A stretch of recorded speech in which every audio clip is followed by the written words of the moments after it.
Kangen ngati kanca-kanca kusume dados. Hey!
Pangapunten Pak Tio.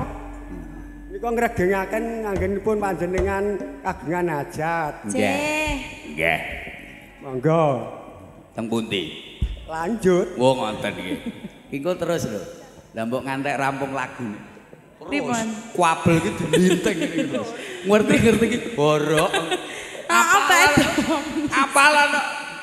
Lagi semelang ngirim peti terus tak titeni adek ben nyanyi ngene iki terus. Gede iki ngopo? Ngewangi gaweane tukang son kok ya. Nek adine beda meneh. Nek adine pripun? Kok sik tak golekane ketoke ndelik. Yo, lebokke. Aja semen. Oh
susah. Ati susah.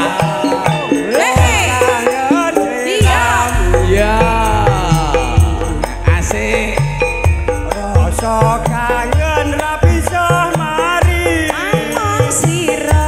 amung iron Wow. kang pedhani Lah.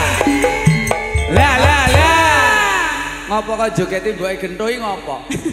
Yo, kumat meneh, kabel dilintingi. Ya ben ta lah witekno piye daripada nyeripeti kok ya. Kandhani kok. lah aku dikon karo Pak Gentho kowe nyedak Gentho kae kang joget Ora sadar kok. Nek numang ijo liberles. nak kowe iki rasa nganggo ngene iki Lah kok Lah sing enten buntute kok ya, iki buntute. Lah kok bayangke malah nuntun buntut nuntun sapi Brahman nggo dadung. sapi kok ireng Sapi kok ireng. Ayo lali kok. Kula lebetke nang panjenengan, Pak. monggo Kula jenengan mawon. nggih. Nggih. Dilinting meneh. Andane pengen nglintingi kabel kok ngeyel. ah tak ndelik Kuwi kudune dikeki wireless. Wireless ngeten iki. Pak D iki wireless. Ya. Lho, malah jegang ning kono. Mang mriki to, Pak. Lah, ngeten lho, kok jenengan niku nyanyi kalih kula kaya jinjo gila ngono lho. jinjo tenan aku iki Lah ngapa kok jinjo ki? Dredeg. Aja semen. Yo, asik. Agus Yo. tresna kai. Yeay. Irata. Yo. Asik. Ora suwi aku bali. Yo. Bisa sumanding Yo. ana ing sisihmu. Golek. Sampun matur sembah nggih matur nuwun